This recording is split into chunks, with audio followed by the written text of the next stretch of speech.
We invite you to join MoAD Senior Manager of Education, Sade Gebreus, for a brief tour of MoAD's two main gallery exhibitions, Billie Zangewa, Thread for a Web Begun, and Amoako Boafo, The Soul of Black Folk. If you are joining the program live, you may also opt to visit the networking space where you can interact with other symposium guests and discuss the topics raised by today's panel. Hello, my name is Sade Gebreus, and I'm the Senior Education Manager here at MoAD, and I am excited to share some of my favorite pieces from our current exhibitions.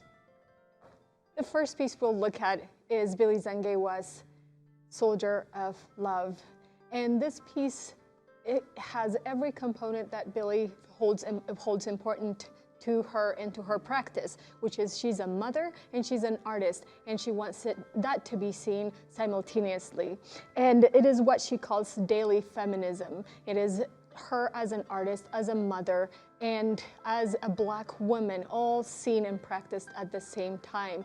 And in this piece, you can see all the intricate pieces that are sewn in, and it's labor intensive. It is silk, and it is thread that is bought in South Africa and is expensive, as you can imagine.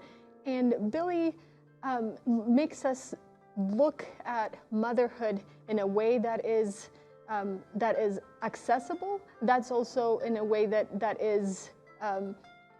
focuses on her role as a mother and not just an artist, as she presents in this work. And you can see the work, the thread showing on each of the areas where Billie wants us to pay attention to. The car key, you can see the car key right over here.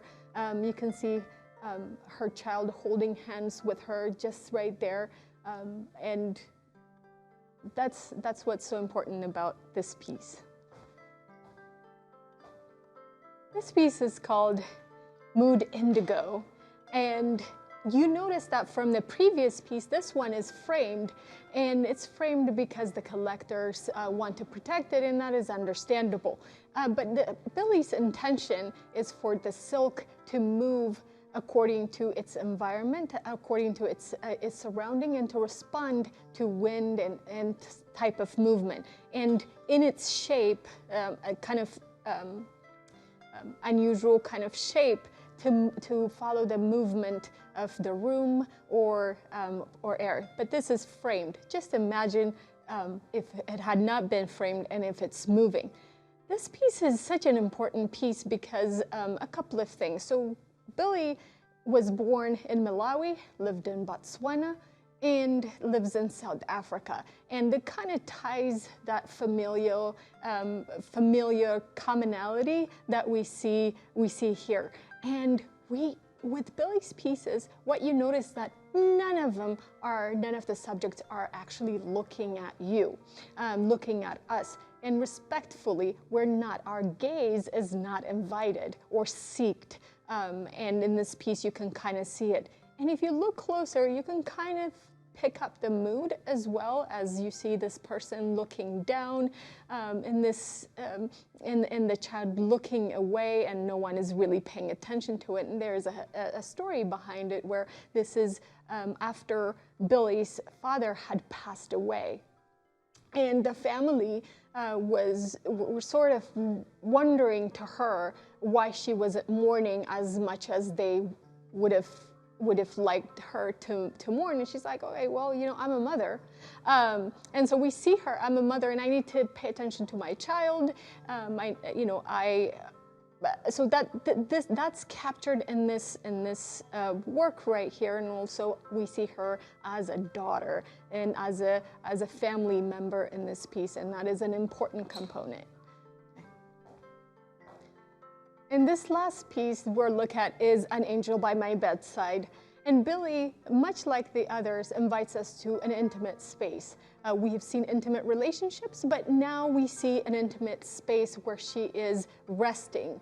And in this one, what is so special about it is the cutout around of the piece, which is supposed to respond to wind or movement around it. And I'm also wondering if this was sort of suspended somewhere else, if light came through the silk, what it would be like. And speaking of light, the light source is coming from the front, and we can tell because of the colors that she used in the front, we can kind of tell where the light is coming from, and the light from the nightstand or the lamp is turned off. And that is a great distinction for us to experience as we are sort of invited to look at, but not, our gaze is not invited, but we are invited into that space, and the light is coming from our side. With Amoako Boafo's work, we'll start with Reflection 1. And this is a self-examination piece that he painted in his bedroom. So we meet him at a kind of at his vulnerable state, and he is painting himself. This is while he was in Vienna at the Academy. And he did not see a lot of contemporary black images, and he wasn't being encouraged to paint blackness. And this is his first sort of captive model, himself looking in the mirror in his comfortable and safe place in the bedroom, and still invites us into that space by painting himself. And he uses his fingertips to paint the skin, and that's sort of a self-exploration, as you'd imagine also. And you can see the pencil right over there, which is the skeleton. Once he gets that down, then he goes into using the paint, and he has very limited palette, so he uses what is available to him right there and then. And you can see 4 pieces of paper connected on this one, because unlike most artists, he doesn't start out with a measured piece. He adds the paper as he sees fit. Also, he's not using the front of the paper. This is the reverse of the paper, which is used for drawing or painting. With this piece, Pink Shorts, we are looking at pink, the color pink with Amoako. We are invited to experiment with pink, and I can almost imagine the mixing of the red and the white in this piece as he goes from the shorts to the shirt to the lips to the sides of the eyes. And we explore the paint with him as he also extends it to the background. And with this one, also what leads our eyes and what makes us gravitate toward it is also the arches that you can see, the white arch and the arch of the legs over here, the white arch, and in the shoulders and the lips. And you can see that shape being repeated all the way to the top, engaging our eyes from the top to bottom, bottom to top, inviting us to spend more time with this painting. Okay. With this piece, the menu, we realize that we see that Amoako has added texture and had added patterns in the back. And if you look closer, you realize that it is not an actual wallpaper on there. It's also not painted on. Actually, it's transfer work. So transfer work that normally would take about 24 hours to take its full course. But Amoako had better idea of removing the transfer before it was time for it to be ready to be taken off, which is the transfer process is that a wet